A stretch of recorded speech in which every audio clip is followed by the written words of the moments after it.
Hello student, তোমরা যারা class 12 অর্থাৎ দ্বাদশ শ্রেণীর 4th সেমিস্টারের ছাত্রছাত্রী আছো এবং তোমাদের রাষ্ট্রবিজ্ঞান সাবজেক্টটা আছে, তোমাদের জন্য আজকে ক্লাসটা খুবই গুরুত্বপূর্ণ। আজকে ক্লাসে তোমাদের ইউনিট 1 অর্থাৎ প্রথম ইউনিট থেকে গুরুত্বপূর্ণ 2 নম্বরের প্রশ্ন উত্তর নিয়ে আলোচনা করব। প্রথম প্রশ্ন দেখো, আন্তর্জাতিক সম্পর্ক কাকে বলে? আন্তর্জাতিক সম্পর্ক বলতে এমন একটি স্বাস্থ্যকে বোঝায় যা বিভিন্ন রাষ্ট্রের মধ্যে অবস্থিত রাজনৈতিক, অর্থনৈতিক, সামাজিক, কূটনৈতিক, আইনগত, সাংস্কৃতিক ইত্যাদি সকল প্রকার সরকারি বেসরকারি সম্পর্ক নিয়ে আলোচনা করে। তা পামার ও পার্কিন্সের মতে আন্তর্জাতিক সম্পর্ক বিশ্ব সমাজের সকল মানুষ ও গোষ্ঠীর সকল সম্পর্ক, মানুষের জীবন ক্রিয়াকলাপ, চিন্তার প্রকৃতি, নিয়ন্ত্রণকারী শক্তি, চাপ ও প্রক্রিয়া নিয়ে আলোচনা করে। পরের প্রশ্ন, আন্তর্জাতিক রাজনীতি কাকে বলে? আন্তর্জাতিক রাজনীতি হলো রাষ্ট্রগুলির মধ্যেকার ক্ষমতার লড়াই, সংঘাত, সহযোগিতা ও নীতি নির্ধারণের প্রক্রিয়া। এটি মূলত আন্তর্জাতিক স্তরে রাষ্ট্রীয় স্বার্থ অর্জন, নিরাপত্তা নিশ্চিতকরণ এবং ক্ষমতার বন্টন ও ব্যবহারকে কেন্দ্র করে আবর্তিত হয়। তারপরে দেখো, আন্তর্জাতিক সম্পর্ক আন্তর্জাতিক রাজনীতির মধ্যে পার্থক্য। আন্তর্জাতিক সম্পর্ক একটি ব্যাপক ধারণা যা রাজনীতি, অর্থনীতি, সংস্কৃতি সহ সকল লেনদেনকে বোঝায়। অন্যদিকে এটা বলছে আন্তর্জাতিক সম্পর্ক একটা ব্যাপক ধারণা, রাজনীতি, অর্থনীতি, সংস্কৃতি সব কিছুকে বোঝায়। আর আন্তর্জাতিক রাজনীতি হলো সংকীর্ণ ধারণা যা মূলত রাষ্ট্রগুলির মধ্যেকার ক্ষমতা, সংঘাতভিত্তিক রাজনৈতিক মিথস্ক্রিয়া নিয়ে আলোচনা করে। আন্তর্জাতিক সম্পর্ক আন্তর্জাতিক রাজনীতির চেয়ে বিস্তৃত। তারপরে বাস্তববাদ মতবাদের প্রবক্তাদের নাম। বাস্তববাদী মতবাদের প্রবক্তাদের নাম দেখো, E.H. কার, H. জে মর্গেনথাউ অর্থাৎ হ্যান্স জে মর্গেনথাউ, জন হার্জ, কেনান, এরকম কয়েকটা নাম তোমাদের কিন্তু মনে রাখতে হবে। এতগুলো না রাখলেও চলবে, 3 জনের নাম মনে রাখলে যথেষ্ট। আদর্শবাদ কোন সময়কালে সর্বাধিক প্রভাব ফেলেছিল? আদর্শবাদ দেখো, মতবাদটি প্রথম বিশ্বযুদ্ধের শেষ হওয়ার পর 1919 সাল থেকে দ্বিতীয় বিশ্বযুদ্ধের সূচনা পর্ব মানে 1940 এর দশকের প্রথম ভাগ সময়কালে সর্বাধিক প্রভাব ফেলেছিল। এই সময় মার্কিন রাষ্ট্রপতি উড্রো উইলসনের উদ্যোগে জাতিসংঘ গঠিত হয়। তারপর দেখো, উদারবাদ কোন রাজনৈতিক চিন্তাধারার উপর প্রভাব ফেলেছিল? উদারবাদ মূলত অষ্টাদশ শতকে পাগ্যা ও জ্ঞানালোকের চিন্তাধারার উপর ভিত্তি করে গঠিত। এটি ব্যক্তির স্বাধীনতা, গণতন্ত্র, আইনের অনুশাসন, সীমিত সরকার এবং অবাধ বাজারের অর্থনীতির ওপর গুরুত্ব আরোপ করে। তারপর দেখো, আন্তর্জাতিক সম্পর্কের ক্ষেত্রে মার্ক্সীয় তত্ত্ব বলতে কী বোঝো? মার্ক্সীয় তত্ত্ব আন্তর্জাতিক সম্পর্ককে পুঁজিবাদী বিশ্বের শোষণমূলক অর্থনৈতিক কাঠামোর দ্বারা ব্যাখ্যা করে।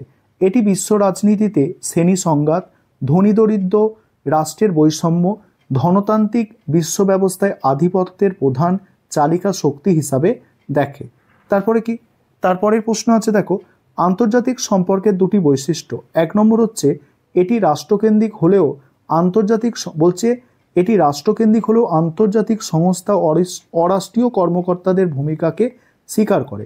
আর এটি অন্তঃবিভাগীয় যা ইতিহাস, অর্থনীতি, সমাজবিজ্ঞান প্রভৃতি থেকে জ্ঞান আহরণ করে। তারপর দেখো, 2 জন বাস্তববাদী তাত্ত্বিক, হ্যান্স জে মর্গেনথাউ আর আরেকজন হচ্ছে দেখো কেনেথ ওয়াল্টাজ, যিনি নয়া বাস্তববাদের জনক। উদারবাদের 2টি বৈশিষ্ট্য। উদারবাদের বৈশিষ্ট্য দেখো, 1 নম্বর বৈশিষ্ট্য শান্তি ও সহযোগিতার উপর গুরুত্ব এবং আন্তর্জাতিক প্রতিষ্ঠান ব্যবহারের মাধ্যমে সংঘাতের শান্তিপূর্ণ সমাধান। এদিকে বলা হচ্ছে গণতন্ত্রের প্রসার ও মানবাধিকারের প্রতি সম্মান প্রদর্শন। তারপরে নয়া বাস্তববাদ কাকে বলে? নয়া বাস্তববাদ হলো বাস্তববাদের একটি সংশোধিত রূপ। এই তত্ত্বে কেনেথ ওয়াল্টাজ মনে করেন আন্তর্জাতিক ব্যবস্থায় নৈরাজ্যমূলক কাঠামোই রাষ্ট্রগুলির আচরণকে নিয়ন্ত্রণ করে এবং তাদের ক্ষমতা অর্জনের দিকে চালিত করে।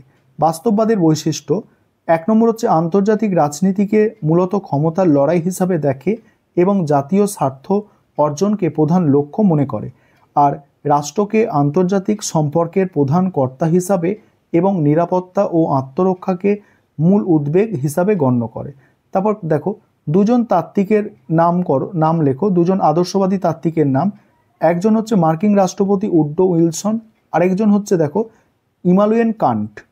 তারপরে দেখো, আদর্শবাদের দুটি বৈশিষ্ট্য হচ্ছে যুদ্ধকে নির্মূল করে আন্তর্জাতিক আইন ও নৈতিকতার ভিত্তিতে স্থায়ী শান্তি প্রতিষ্ঠার উপর বিশ্বাস, আর 2 নম্বর হচ্ছে আন্তর্জাতিক ক্ষেত্রে নৈরাজ্য দূর করার জন্য আন্তর্জাতিক প্রতিষ্ঠান গঠনের প্রয়োজনীয়তা।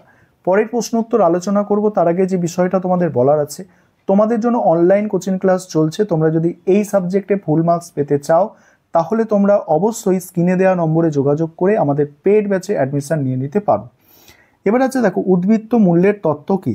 উদ্বৃত্ত মূল্যের তত্ত্ব হলো কার্ল মার্কসের অর্থনৈতিক ধারণা। এর মূল কথা হলো শ্রমিক যে পরিমাণ শ্রম দ্বারা মূল্য সৃষ্টি করে তার একটি অংশ মজুরি হিসাবে না দিয়ে পুঁজিপতি মালিক শোষণ করে লাভ হিসাবে নিজের কাছে রেখে দেয়। মার্কস, এঙ্গেলস এবং লেনিনের লেখা বই। মার্কসের হচ্ছে দেখো ডাস ক্যাপিটাল, আর এঙ্গেলসের লেখা হচ্ছে the origin of the family, private, দেখো আরও বইয়ের নাম আছে, private property and the state, এবং তারপরে লেনিনের লেখা বই the highest stage of capitalism. এগুলো মনে রাখবে, অবশ্যই পরীক্ষায় আসবে। দ্য 20 ইয়ার্স ক্রাইসিস এবং পলিটিক্স অ্যামং নেশন গ্রন্থগুলি কার লেখা? দ্য 20 ইয়ার্স ক্রাইসিস গ্রন্থের লেখক হচ্ছে E.H. কার, আর পলিটিক অ্যামং নেশন গ্রন্থের লেখক হচ্ছে হ্যান্স জে মর্গেনথাউ। নয়া বাস্তববাদের দুজন প্রবক্তা কেনেথ ওয়ালাজ এবং মার্সেমার। আন্তর্জাতিক রাজনীতিতে আদর্শবাদ বলতে কি বোঝো? দেখো, আন্তর্জাতিক রাজনীতিতে আদর্শবাদ হলো এমন একটি দৃষ্টিভঙ্গি যা বিশ্বাস করে যে আন্তর্জাতিক ক্ষেত্রে যুদ্ধ, নৈরাজ্য ও ক্ষমতার রাজনীতির ওপর নৈতিকতা, আন্তর্জাতিক আইন, সম্মিলিত প্রচেষ্টার মাধ্যমে স্থায়ী শান্তি ও সহযোগিতা প্রতিষ্ঠা করা সম্ভব। কয়েকজন আদর্শবাদী লেখকের নাম উড্রো ইনসল, Alfred Zimmern, Norman Angell, John Hobbes প্রমুখ। এই ছিল তোমাদের আজকের ক্লাস। আর এই প্রশ্নগুলো তোমরা ভালো করে করো, আশা করি তোমাদের 2 নম্বরের প্রশ্ন প্রথম অধ্যায় অর্থাৎ ইউনিট 1 এখান থেকেই কমন পাবে।